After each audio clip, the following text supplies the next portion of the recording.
Thank you and good evening. I'm Peter LYDEN. I'm president of the Institute of Classical Architecture and Art. It is an honor to join all of you tonight in celebrating the 36th Annual Arthur Ross Awards. One of my personal heroes, Sir Winston Churchill, once said, "We shape our buildings, and afterwards our buildings shape us." Over 70 years later, this remark remains true and is particularly relevant now as we celebrate our distinguished Arthur Ross Award honorees. Tonight, we gather to recognize the practitioners, the educators, publishers, patrons, and others who have shaped a world that cherishes timeless beauty. Your work and vision not only inspires those in attendance tonight, but your achievements will continue to energize and educate so many who will follow in your footsteps for decades to come. It was my privilege a few years ago to begin correspondence with His Royal Highness the Prince of Wales. Many of you know he himself is an Arthur Ross Award winner, as well as colleagues from his several organizations. And we discussed some of the ways why we might work together to support the next generation. And thanks to many here this evening, we've made tremendous strides. One of these projects, launched just this year, aims to shine a light on the next generation of practitioners in classical and traditional architecture and the related fields. Yesterday, for the first time, we bestowed the Award for Emerging Excellence in the Classical Tradition on sculptor Emily Bedard on behalf of the ICAA and the Prince's Foundation and ICAA.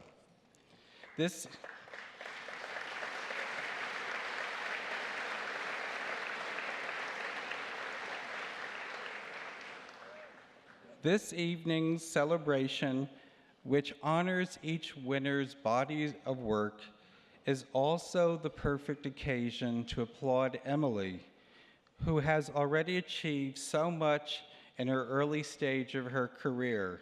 Emily, will you please stand up to be recognized?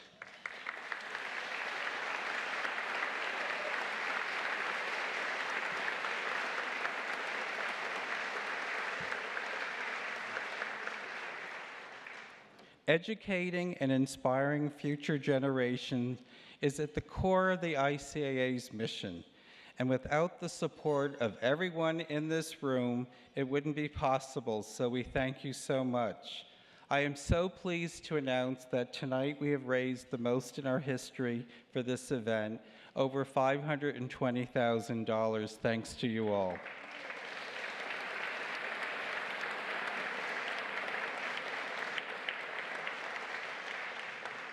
In a moment, Russell Wyndham, who recently was appointed chairman of the ICAA Board of Trustees, will step forward to present this evening's awards.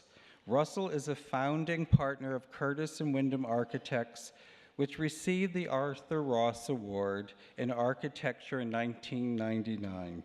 And he previously served as president of the ICAA Texas chapter. It's truly been an honor to work with Russell, who has already done so much these last few months to advance our mission. Before I turn this podium over to Russell, I would like to take a moment to remember Arthur Ross. We are indebted to Arthur for his dedication to classicism, which we commemorate tonight. And we are so grateful for his wife, Janet, who is here this evening, and to his family. I just met his lovely granddaughter, for their ongoing commitment to preserving his legacy. I know Arthur would be proud of this year's honorees, whose talent and vision will continue to shape our world today and into the future for many generations. Thank you all for everything, and Russell, please come up. Thank you. Welcome, everyone. And Peter, thank you for that kind introduction. I want to acknowledge some of Peter's great work that he's already accomplished in just 3 short years here at the Institute. One of the best things that he's done is that he's pulled together a top-rate group within the ICAA office here in New York, and I wanted to recognize them for all of their work that they've been doing over the last few years. We have Mimi Bradley, who is Director of Operations and Special Projects, Kathleen Lowe, Director of Development, Edith Platten, Director of Education, Jeans Holt, Associate Director of Education and Special Collections, Rich McGovern, Marketing and Digital Communications Manager, Caitlin Brown, Associate Director of Development, and Ken Hafner, our Finance Director. Could we give them a round of applause?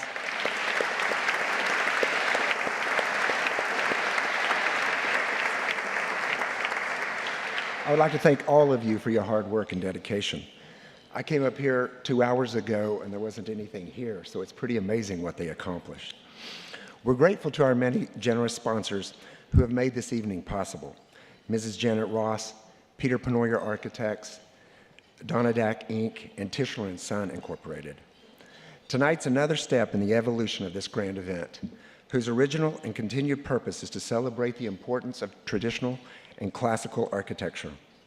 These awards were established in 1982 by Arthur Ross and Henry Hope Reed to recognize the achievements and contributions of those dedicated to preserving and advancing the classical tradition.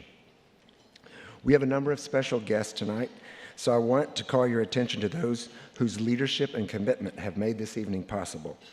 First, we'd like to thank Mrs. Ross for being here this evening and for her continued support of the ICAA.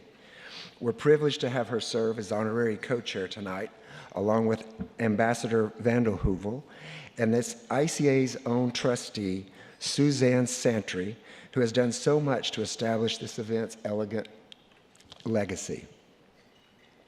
We also want to recognize the hard work of the co-chairs who made this, thank you.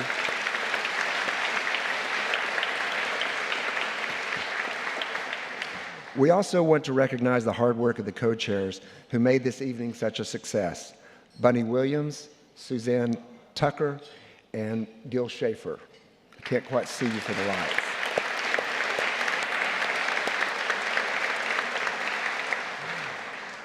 We're also grateful to the time that the entire dinner committee spent on preparing for the festivities. I would also like to recognize the ICAA Board of Directors and the 15 chapter presidents in attendance by asking them to stand or simply wave to receive a round of applause. Please stand.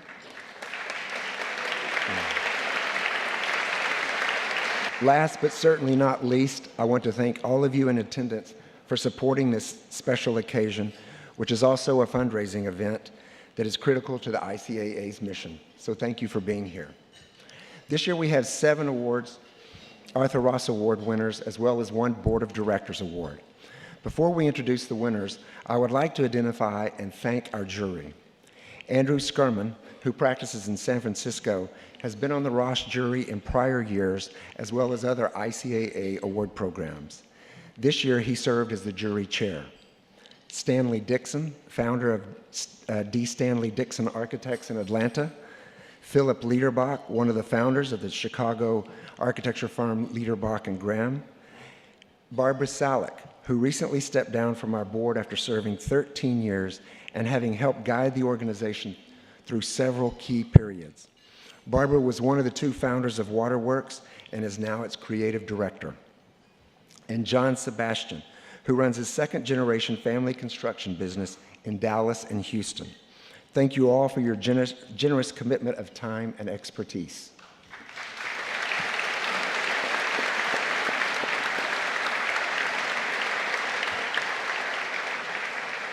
With these awards, we recognize that individual excellence inspires most when it exemplifies values that transcend individuals. The honorees here tonight represent a cross-section of an entire community that has worked hard to develop a shared sense of creative purpose. During last year's awards presentation, my colleague Mark Ferguson touched upon the area in which I believe our work reaches its highest calling, the civic realm. This is where a given set of needs must be balanced against those of others, and where creative purpose embodies community aspirations. Architectural work in this context is never a simple proposition. I would like to impress upon everyone tonight that the civic realm is not just the physical space of the town square or the school campus or a city's public thoroughfares. It is also the sum total of educated sensitivities, aesthetic, social, and historical, that characterize the way we design. It's our commitment to building things whose value is understood now and embraced well into the future. This is the essence of classicism. Our honorees tonight show us that it is here in the civic realm that individual talent attains enduring form, and where the classical arts provide the foundation for great achievement. Andrew Skirman will join me at the podium to hand out the awards, and I will present 4 awards now, and we will have 4 more after dinner. It's one thing to espouse the versatility of classical architecture, but it's another to succeed in integrating its strengths into a creative practice as varied as that of Peter Pennoyer Architects. Peter was once quoted as saying, "My colleagues and I look for poise and harmony in the connection between modern taste and great historic models." In fact, the firm's range of work might be viewed as a case study for students on the versatility and fluency required for a truly successful practice in traditional architecture. For example, the firm's proposal for a lending library underneath the side of the New York Public Library's Fifth Avenue Carrera and Hastings building demonstrates that it's not necessary to destroy a city landmark in order to extend or enhance a building and its surrounding public spaces. Also consider the new limestone and brick 17-story condominium building set within a historic neighborhood here in New York. The rusticated stone facade acknowledges the scale of the street and anchors the building to its context, while the top of the building is romantically articulated to comply with the setback regulations, making the most of the project's development opportunities. The firm is well known for its residential work, such as Drumlin Hall in Pine Plains, New York, which shows us how the restrained handling of detail in a sandstone exterior of a country house becomes a study in luminous contrast between the soft contours of a wooded setting. Or the house at Millbrook, New York, that is a witty proposition that traditional elements can sound a dignified theme while suggesting an urbane, modern spirit. Peter's very quick to point out that his firm's achievements are the results of the passionate collaboration among the partners and associates. The firm's director of design is Gregory Gilmartin. I found Peter's description of how Gilmartin works refreshing, and I quote, "As he designs, he is thinking in plan, section, and elevation simultaneously. His work is singular, but reveals his deep knowledge of architectural history." And the firm's work is graphically depicted by Anton Glicken's beautiful, stylized renderings that won him an Arthur Ross Award in 2003. The firm also acknowledges architectural historian Ann Walker, whose work has played an important part in shaping the firm's institutional knowledge and sense of mission. The firm is currently directed by Peter Pennoyer and 4 partners: Thomas Nugent, Elizabeth Grazilio, James Taylor, and Jennifer Gerakaris. On behalf of the ICAA, it gives me great pleasure to present the 2017 Arthur Ross Award for Architecture to Peter Pennoyer Architects.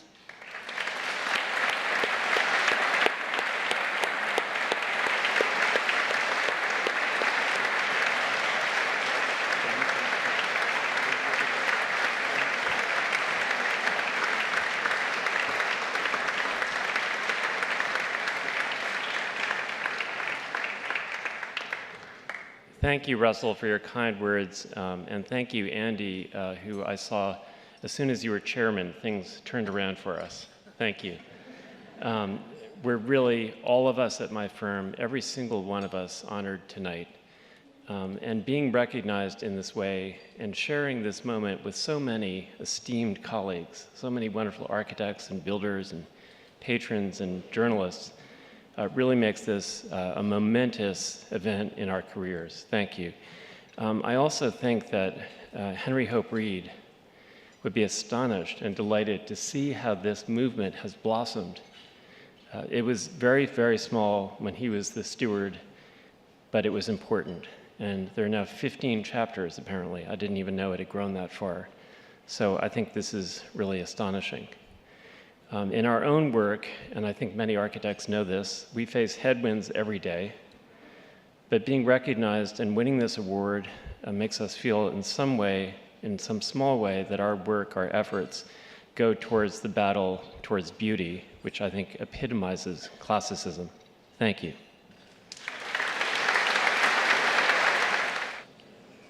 Thomas Gordon Smith received a bachelor's degree in art history and a master's degree in architecture from the University of California, Berkeley.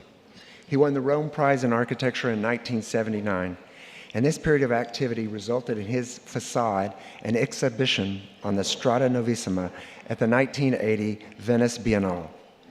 The young architecture critic Paul Goldberger characterized this Strada Novissima at the time as an experience like none other available at this moment in architectural history, because it revealed a broad interest in classicism as a theoretical component of architectural postmodernism. Since those heady days, Smith has engaged in a series of architectural projects where his interest in classicism has responded to real-world design challenges. These built projects, along with his publications and lectures, suggest that Smith's commitment to classicism has deepened since its early manifestation as brilliant, youthful eclecticism. While a celebrated designer, thinker, and writer, it is his teaching and building of a different nature that we celebrate tonight. In the late 80s, Smith's career changed course in an important way. After stints teaching at the University of Illinois and several semesters at Yale, UCLA, and Southern California Institute of Architecture in Santa Monica, Smith responded to a call for a new chair of architecture at Notre Dame, acting on the suggestion of a friend, Thomas Rakovich. The school needed a new direction and focus in its aspiration to become a top-tier program and bring a distinctive identity to Notre Dame. Smith pitched the idea of a program focused on teaching classicism, which was completely unheard of at the time, and he got the job.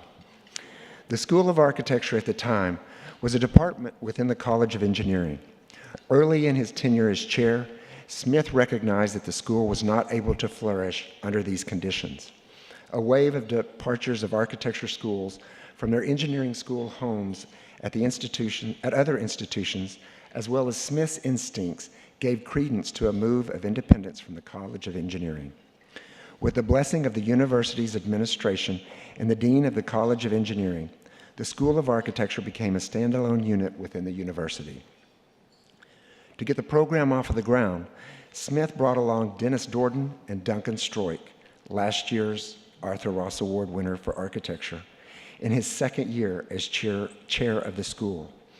These appointments were followed soon thereafter by Nadia Al-Hassani, Michael Lykoudis, Samir Yunus, and Richard Economakis. Together with these faculty and others, Smith built a core of what is now the country's strongest curriculum in classical architecture and traditional urbanism. The Notre Dame School of Architecture received an Arthur Ross Award for Education from the Institute near the end of Smith's tenure as chair of the department.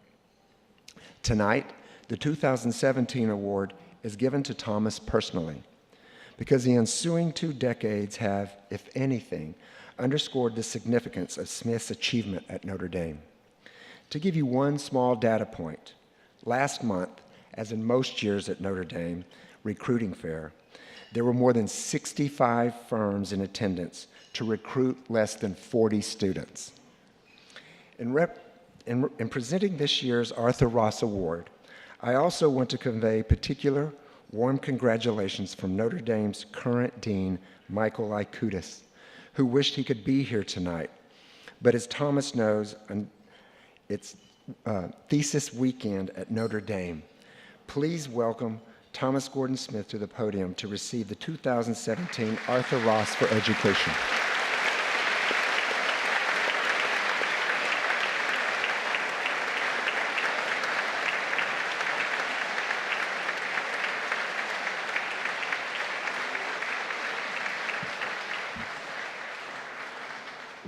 Well, I want to thank you all for such a nice opportunity to be here and many opportunities previously in other ways to this great place. But it's just been a wonderful opportunity to develop the program also, thanks to you all, for the opportunities of access to the education and other aspects. I really appreciate it, and the students continue to talk about it years after as well. So this has been just a tremendous opportunity for them, and as they now have developed into the levels of people of real great worth. So thank you again for this opportunity, and I thank you very, very much for this opportunity to be here on this particular day. Thank you. Karl Laubin is an artist who has come full circle. He began painting as a child in his father's oboe shop, but at his dad's insistence turned to architecture as a way to make a living. Laubin studied architecture at Cornell and went on to practice at the firms of Douglas Stevens and then Jeremy Dixon in the UK. It was while working with Dixon that Karl was encouraged to make his first architectural painting, like this rendering of Dungeon's Wharf. He went on to more complex projects, like the illustration of the firm's development for the Royal Opera House in the late 80s, and this one for the redesign of Paternoster Square, undertaken for John Simpson Partners. By the end of the Opera House project, he had turned to painting full-time. Karl's work is now held in the collections of Castle Howard, the Royal Opera House, the Duchy of Cornwall, the Museum of Scotland, and the Museum of London, to name a few. And he's worked on a range of commissions for institutions such as the Centre Pompidou and the British National Trust, among others. Laubin has told me of the reason why he became an architect. A stable and lucrative profession is a pragmatic choice.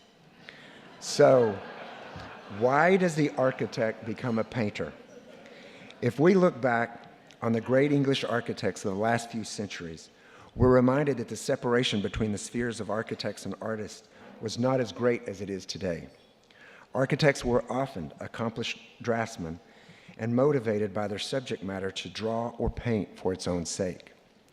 The reverse was also true. An artist like Joseph Gandy might make a name working closely with an architect and then decide to become one himself.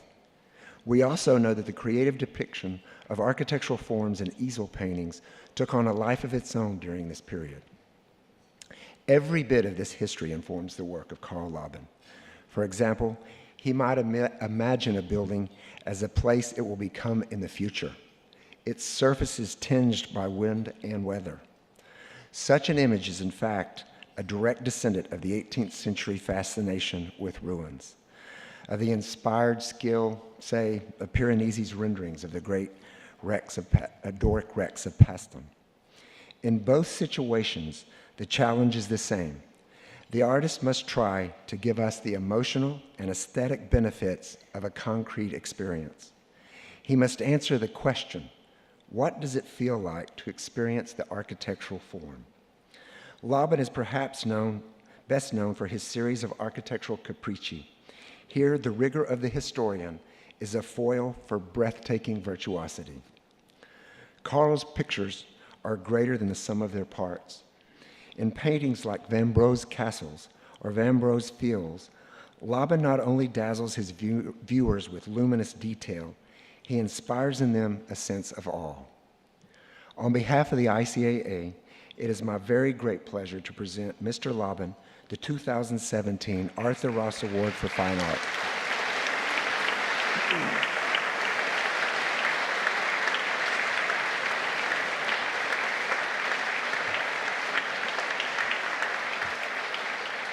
Stability and lucrative are relative terms, I think. It's a very great honor to receive this award. I'm really overwhelmed.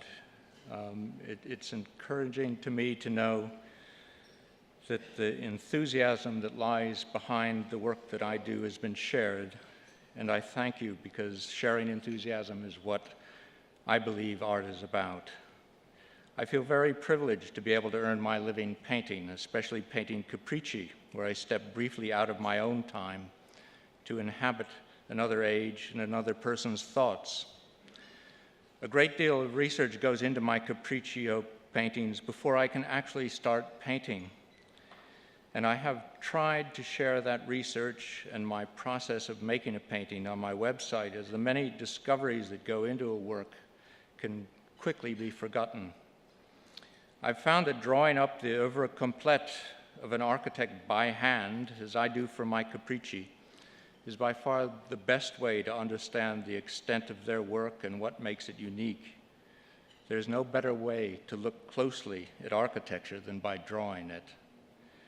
Becoming familiar in this way with an architect's work for a capriccio, I feel almost as though I am working for them. I am briefly in their office. I've been in the offices of Palladio, Wren, Vanbrugh, Hawksmoor, Ledoux, Cockrell, Von Klenze, Lutyens, and I can't begin to tell you how much fun that is. At the moment, I work for John Nash, and under his direction, I'm drawing up his designs for Regent's Park and the continuous development he built that stretched from the park to Buckingham Palace. Like Nash, I'm facing the problem of finding a way to depict the long terraces lining the park. Nash presented two panoramas of his first scheme, 4 inches high and 12 feet long. It's quite a compositional challenge. It's fascinating to look at the London map of 1830 in Nash's time and see what existed then, the texture and the grain and how it was to develop, and how Nash anticipated this development, and where this texture and its scale is now in danger of being eroded. There is so much to learn from Nash and the other great architects whose capricci I have painted, about architecture, but also about urban design and how to weave something new into an existing city. I think it worth pointing out how high the bar has been set by these architects, and I hope my paintings do that. Thank you very much. The fact that his clients now speak of a Saladino interior underscores the extent to which John Saladino's vision of mixing old and new, of juxtaposing scales and material, and inverting our notions of interior and exterior spaces has become recognizable as the distinctive grammar of his design work. Saladino's method is probably best described by his own observation that creating an interior is like composing a walk-in still life. He wants us to stop, observe, and react as much as pass through the space. In the foyer of a Manhattan apartment, for example, he placed weathered Louis XVI doors on a ceremonial scale across from a pair of sculpted spoonback chairs. We're meant to understand the counterpose of shape and scale as a conversation among objects, the rectilinear articulation of the doors addressing the shell-like delicacy of the chairs, with the table in between negotiating the difference. We can see a similar approach to his handling of the public spaces of a luxury Tribeca apartment complex. Here, the pale marble and limestone surfaces of the high arching vaults are a foil for the set of fine-boned Japanese chairs that draw one into the intimate circle of a visitor's lounge. In a Palladian villa in Palm Beach, Saladino runs a weathered limestone cornice across an alternating sequence of French doors and pilasters. He lends an imposing presence to a minimalist hearth articulated in marble. Saladino has also designed many of the pieces that he uses in his interior work and established his own furniture design firm in 1986. And he has designed furniture collections for Dunbar, Bloomingdale's, and Baker, Knapp, and Tubbs. Saladino is also involved in giving back to the profession by serving as an advisory committee member to the Parsons School of Design, as an advisory board member to the New York School of Interior Design, and as a director emeritus of Sir John Soane's Museum Foundation, based here in New York. His book, Style by Saladino, was published by Francis Lincoln in 2000. It's my pleasure to welcome John Saladino to the podium to receive the 2017 Arthur Ross Award for Interior Design.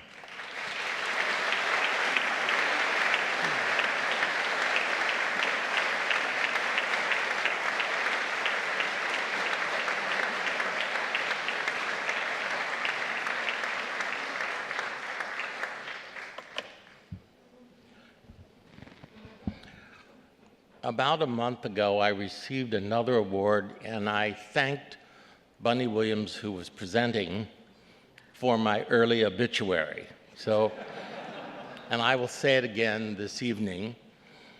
And some 50 years ago, I think, or more, when I started my firm, I had really no idea that I would end up in such distinguished company. So I feel in that journey, I acquired a lot of scar tissue. So tonight is a great healing and an anointing. And I'm here so grateful to be in the company of such distinguished colleagues. And though I'm not certain I should be in the same company, they often say, you're never a pharaoh in your own land. But tonight, you have all made me feel like Ramses. And if you know the story, Ramses took all the citizens with him to the sun. So if I could take all of you with me, I would thank each and every one of you individually. Thank you so much. I would like to introduce Richard DRIEHAUS, ICAA board member, patron, and the founder of the DRIEHAUS Architectural Award. Richard will introduce our next winner. Richard? Good evening. I'm happy to see so many friends and fellow supporters of the Institute of Classical Architecture and Art. I was told my assignment tonight is to summarize John Bryan's lifetime commitment to democracy, racial and gender equity, civic responsibility, preservation, and arts and culture, and to do it in 2 minutes.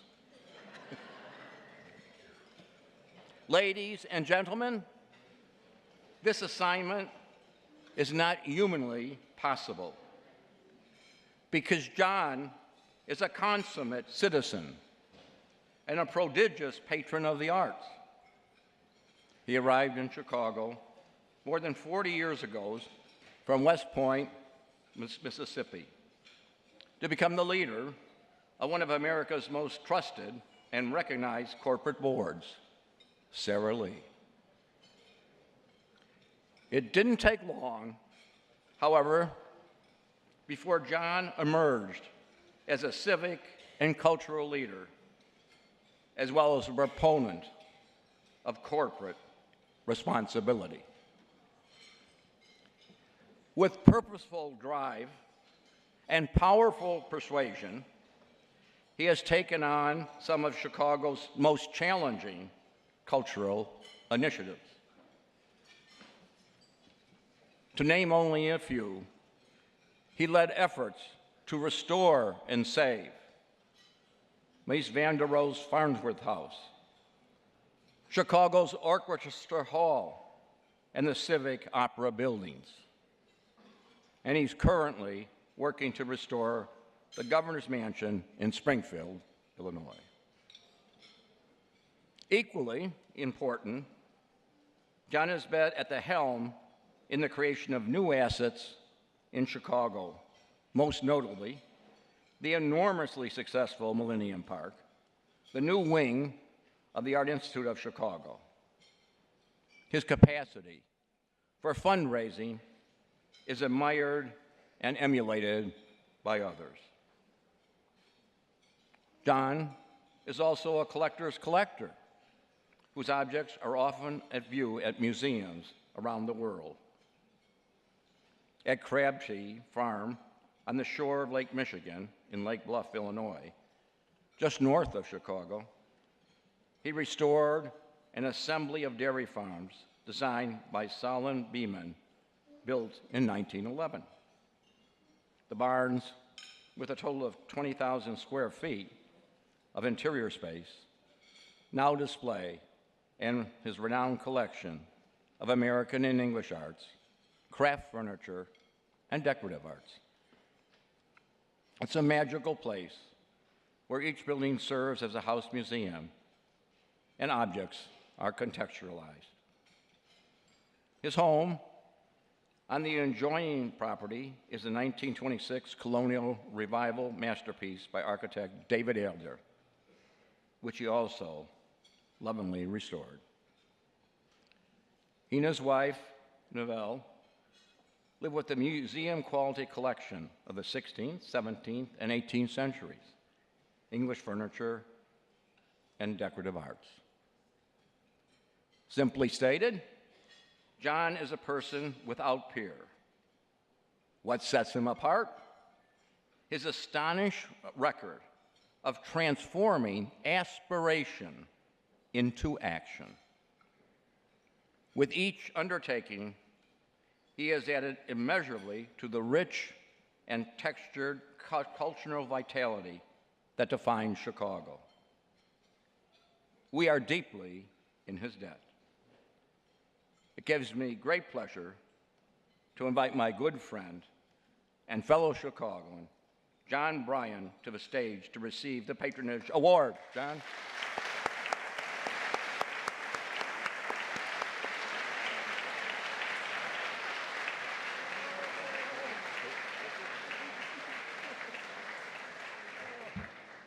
Richard, don't you? I think that was a little excessive of myself.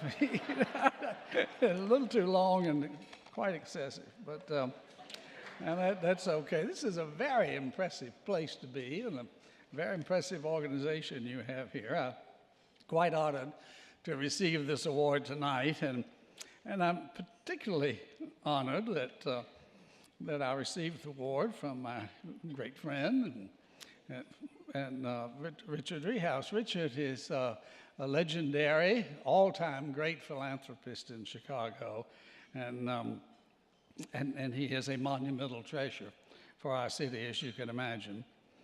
But I especially appreciate receiving recognition from the Institute of Classical Architecture and Art, and do very much admire the work of this organization. We all know that the edifices that we build and the monuments that we make, both the grand and the humble ones, define the civilization that went before us, and they become the tangible history for us for all time. They tell us who we are, they tell us where we've been, they tell us our heritage, our culture. They are our anchor. You know, I sometimes imagine a world in which we always tear down the old and make room for the new, and as you know, a lot of the new that we make room for is not all that worthy. We do it all the time.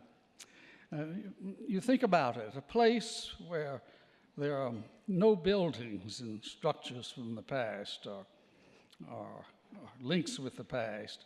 Well, that would be a rather soulless place in which to live. That thought reminds me of something that someone once told me many years ago. He said, without the arts and culture of yesteryear to enhance our lives, without the architecture and design of the past to inspire us, we would all simply be primates with car keys.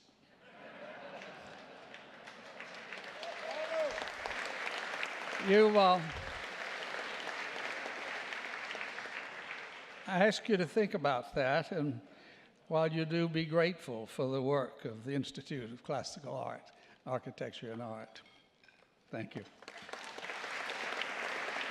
Kevin Lippert went to Princeton University's School of Architecture with the expectation of becoming an architect. But as sometimes happens with young people during graduate study, a competing intellectual focus emerged, which changed the course of his career. This interest was not far removed from his field of study. In fact, it lay at the very heart. Kevin's idea was that one could improve the dissemination of knowledge about architecture by reprinting classic works in formats and a medium that made those works accessible to students. He first demonstrated that this was possible, and possible to do so beautifully, by reprinting J.L. Durand's tome. This was a project that started in a Princeton University darkroom where Kevin discovered the best combination of film and developing techniques to create reduced-scale reprints of extraordinary quality. This early technical acumen laid the foundation for the physical beauty that has characterized Princeton Architectural Press's classic reprint series ever since. The classic reprint series includes essential material like Stewart and Rivette, Shepard and Jellicoe, the buildings and designs of André Palladio, and Latourier's Edifices de Rome Moderne, to name just a few. This last volume was just recently co-published with the ICAA as a premier edition in the Black and Gold Student Classics series. Since the founding of Princeton Architectural Press in 1981, there has been a steady stream of books of extraordinary quality and purpose. In addition to the classic reprint series, there have been books about American urbanism and architecture, a series on the development of American college campuses, monographs devoted to the work of the country's leading architects, works on architectural and urban history, and studies of the graphic representation of knowledge. Lippert characterizes the press's mission of that of convincing a wider audience that architecture does matter. Even as the press has moved into electronic publishing, it has broadened and enriched this mission, taking on topics like critical theory, suburban design, and even the generation and reuse of architectural materials.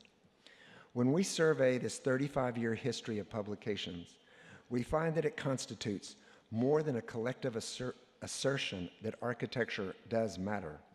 We find that it tirelessly engages with the question of how it matters. And we find in it, too, the consistent premise that a deep and well-informed knowledge of our architectural past is the first door we must open in assessing our discipline's future. On behalf of the ICAA, it gives me great pleasure to award the 2017 Arthur Ross Award for Excellence in Publishing to Kevin Lippert and Princeton Architectural Press.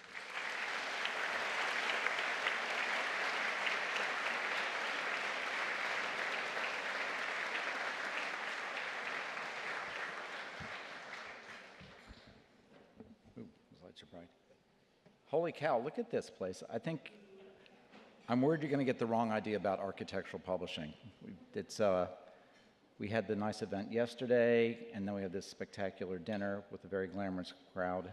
It's not like this all the time, I can assure you. I think Susan in her introductory remarks yesterday mentioned that we've published 1,000 books in the history of the press. And it may come as a shock to know that I didn't personally do all 1,000 of those books. So I need to thank my staff, and particularly my wife and partner in the project, Jennifer. We have a recently published edition of our own whose babysitter canceled on us at the last possible minute, so Jennifer couldn't be here tonight. But any of you who have worked with us, and there are some in this room, and I hope there'll be more in the future, know that Jennifer is really she kind of keeps things on track. She's the looks and the brains, I think, of the operation. I think I complained a little bit yesterday at the Mechanics League that Princeton Architectural Press will never have a bestseller on the New York Times bestseller list. I have been to some award ceremonies for actual, real, honest-to-God bestsellers, and they're usually at the Javits Center, sometimes at the Hilton on 6th Avenue and 53rd Street. Nothing even comes close to this. this space and this food. If anybody ordered the vegetarian option, I had a big plate of fresh morels that was out of this world.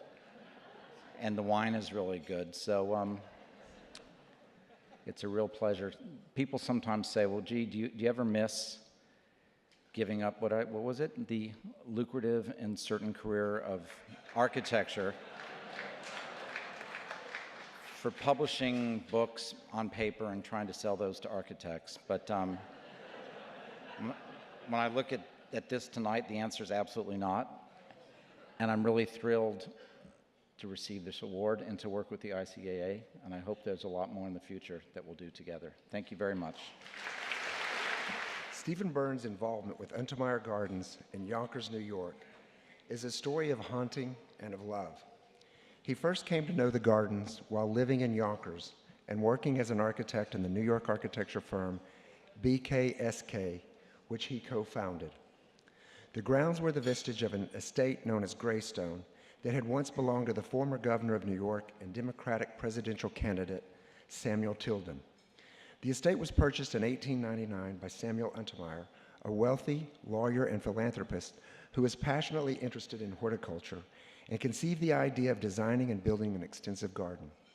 Starting in 1916, Untermeyer worked with the Beaux-Arts architect Wells Bosworth on a grand design which included a walled garden of paradise in the Persian style, a rock garden, a color garden with cherub and dolphin fountains, grotto and neoclassical temple of love, as well as a sundial garden. In its entirety, the complex covered some 150 acres and was regularly open to the public throughout the 1920s and 30s. By the 1970s, the garden had been integrated into the city of Yonkers park system and reduced to a core of about 40 acres, which included Bosworth's key design elements. The city hoped to renovate the garden, but with no endowment nor much funding for maintenance, the effort could not be sustained. But the beauty of the place, even in its ruined state, haunted Byrns when he first came to know it in the 1990s.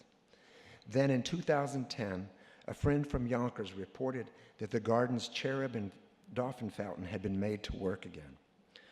Byrns visited the site. At the time, he was reaching the end of his tenure as New York City's landmark commissioner, and the garden's potential struck him with a forceful inspiration. Byrns made two decisions that year. He talked to his partners at BKSK and obtained their blessing to devote 1 day a week to conservation at the Untermeyer Gardens. He also was a board member at Wave Hill Gardens, and in order to devote himself fully to his new project, he stepped down from that position. Byrns took another decisive step in recruiting Marco Polo Stefano, who was then Wave Hill's chief horticulturist, to serve as horticultural advisor at the Untermeyer site. With the formal founding of the Untermeyer Gardens Conservancy, which works in partnership with the city of Yonkers, Byrns' stewardship role expanded significantly. A full-time gardening staff is now at work, and the organizational structure needed to raise money for the long term is in place. With the help of Betsy Barlow Rogers, the Conservancy created a healthy public-private partnership to secure the garden's survival into the future. Last year, Stephen Byrns took another big leap and left the firm he co-founded 30 years ago to devote himself full-time to the Conservancy's mission. Under his stewardship, the garden has seen the number of annual visitors rise to some 60,000, and Samuel Untermeyer's vision of a great American garden has taken on a vital public life of its own. It is my great pleasure to call Stephen Byrns to the podium to receive the 2017 Arthur Ross Award for Stewardship.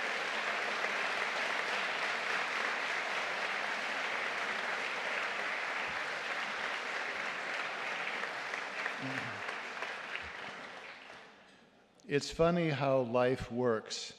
7 years ago, I was a partner in a New York City architecture firm with 50 employees, a New York City Landmarks Preservation Commissioner, and on the board of Wave Hill.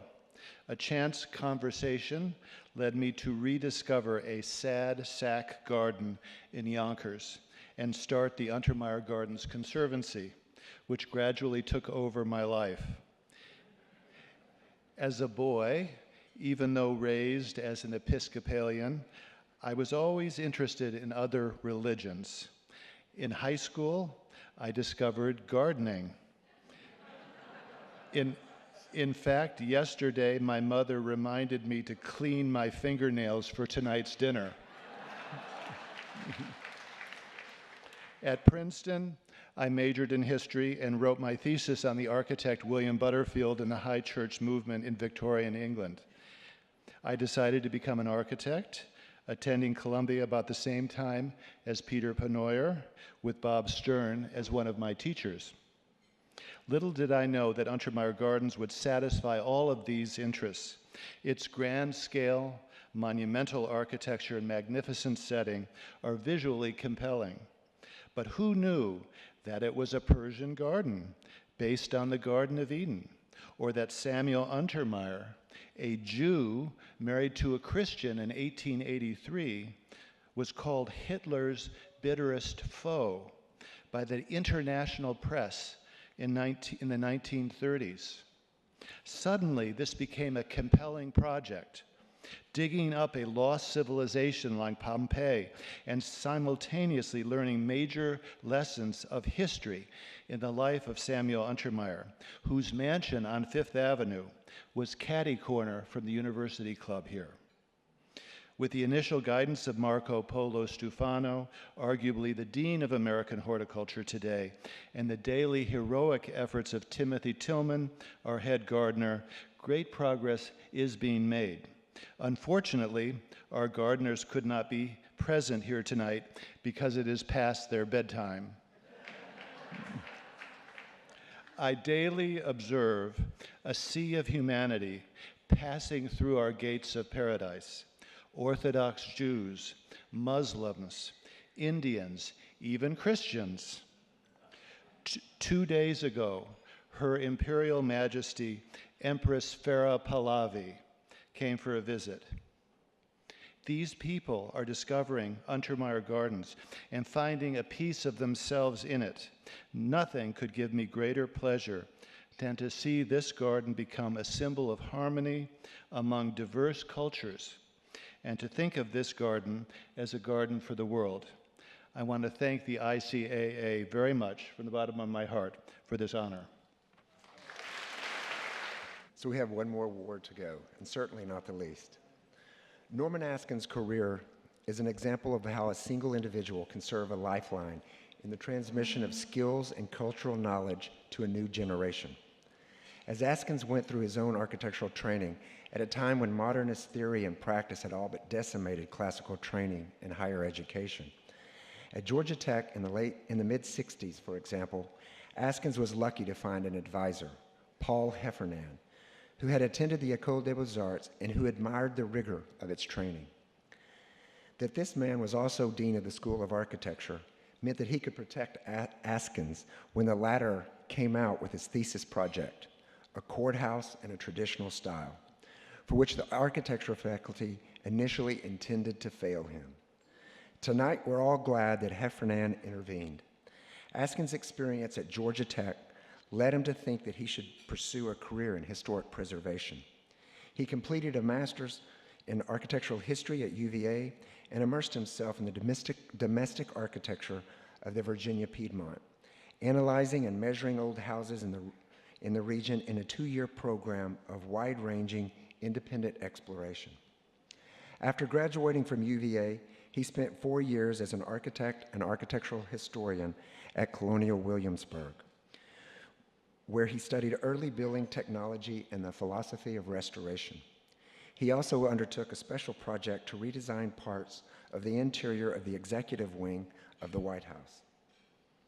Askins' immersion into restoration eventually led back to private practice, first at Harry & Harry, and then with John Milner Associates. And in 1977, he opened his own practice in Atlanta.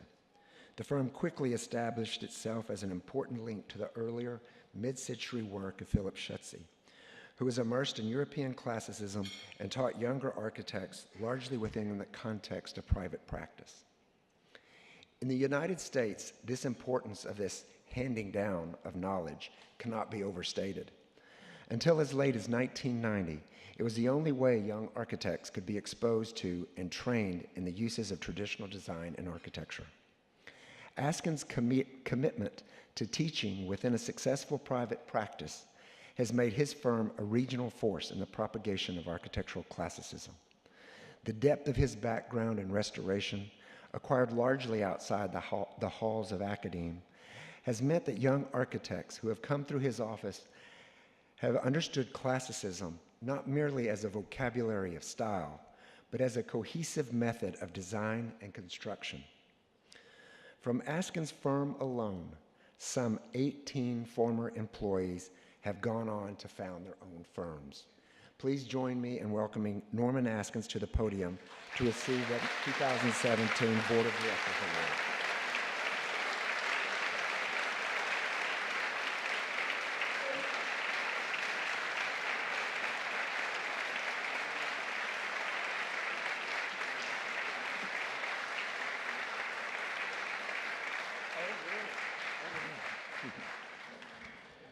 Oh, thanks so much, Russell. I'm absolutely overwhelmed to win this award. I'm really just amazed. I thought it was all you fancy New York architects that won all these awards, so I'm amazed that a Southerner would win, but I'm thrilled.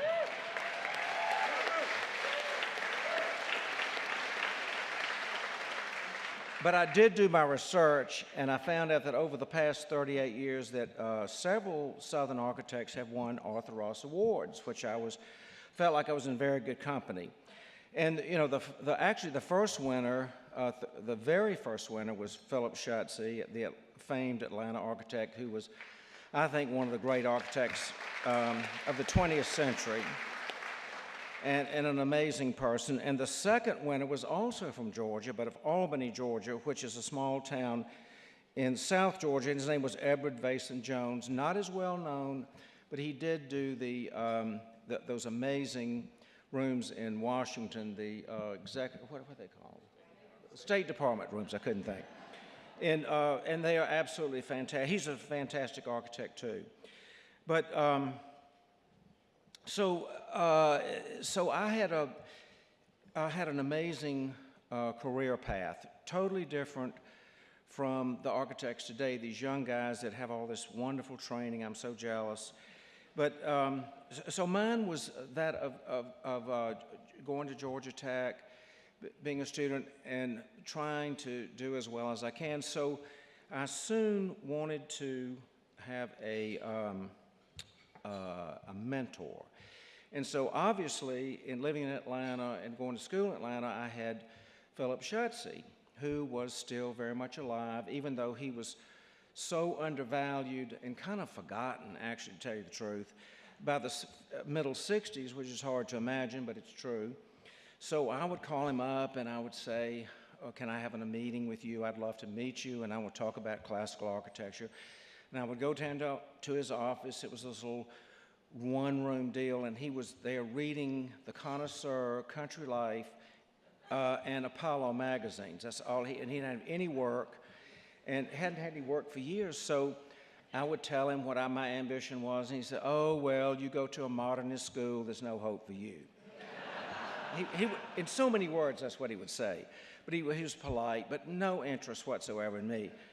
But he was a very interesting guy. I'm just going to throw in a little extra information here about Philip Schuetze. So he was this amazing guy. He wore a black suit every day, a black tie, white shirt, and he had this kind of oversized head, and he would wear a very white skin, and he would wear this hat, a big old black hat on top, and a ankle-length cape. So he looked a whole lot like he was he was unbelievable looking. I used to see him on the bus all the time. So anyway, when I began my practice, I thought, well, I didn't have much luck with Schuetze, so I think, although he was still alive, so I thought I would try out Jimmy Means, who was a lesser-known architect. Well, he wasn't really an architect, but he was Schuetze's draftsman forever. and was very, very talented, did some of those beautiful houses in Atlanta.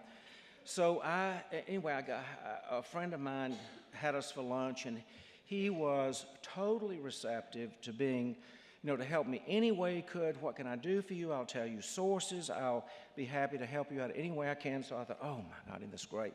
But of course, he died 6 months later.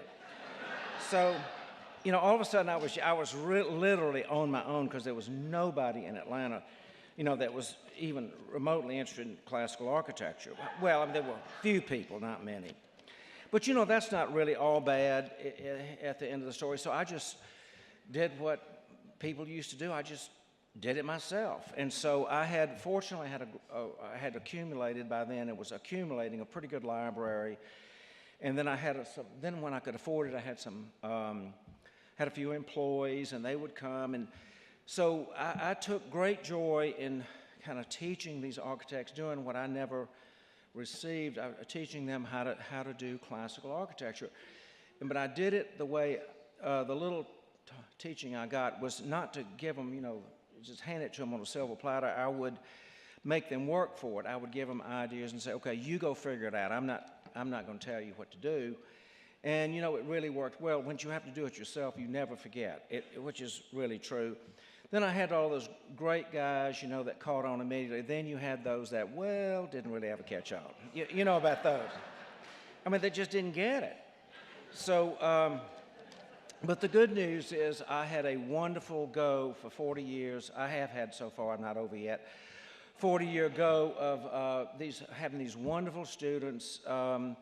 And I just love having young blood in my office, and it's so much fun trying to, help them, become classical architects. And but the bad news is that over the 40 years, I've had all those people, 18 or so, leave, the good ones, and they start their own practice, and they all of a sudden take your clients. Imagine that. And so all of a sudden, and then the next thing you know, they have more work than I've got. So, but you just can't worry about it. So I'm planning to work the rest of my life, until I just completely lose it.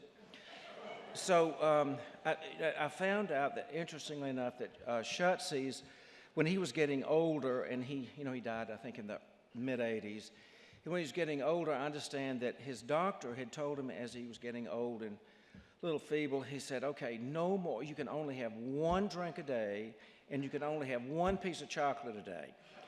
So anyway, I also heard from one of my former professors that to solve this problem, he would mix his one martini a day in a wine rinser, which is a glass about that 4 inches in diameter, 4 inches tall. You could easily put a fifth of gin in it. That was his one drink a day, and then he would find the largest Hershey's chocolate bar he could find, and that was his one piece of chocolate. Well, thank you so much. I'm thrilled to death, and this was a great evening. The artists, architects, and educators we honor here tonight remind us of the foundational values of our institute: to conserve and transmit knowledge of the classical arts to a new generation of practitioners in an effort to design better buildings. We can look to the growth in the number of graduates from formal academic programs like that in Notre Dame, in the number of architectural practices being founded by those who have been mentored in traditional building design, in the wealth of source material available to architects and designers in this field, and in the range and sophistication of artists whose work reflects deep immersion in the classical tradition. As examples of cultural wealth, they're cause for great optimism. But let's not forget that just as individual talents find creative freedom through disciplined training, so the nurturing of creative accomplishment is sustained by the strength and purpose of institutions like ours. Let us focus the celebratory optimism we feel tonight by emulating our honorees, by applauding their generosity and sharing knowledge with the mentoring to the next generation. and by strengthening our institution's commitment to teaching and learning. These are the best ways to perpetuate our high standards of excellence and to recognize the social value of individual accomplishment. On behalf of the ICAA, I want to encourage everyone to get involved with the Institute's mission in an effort to make the world a better place, one building at a time.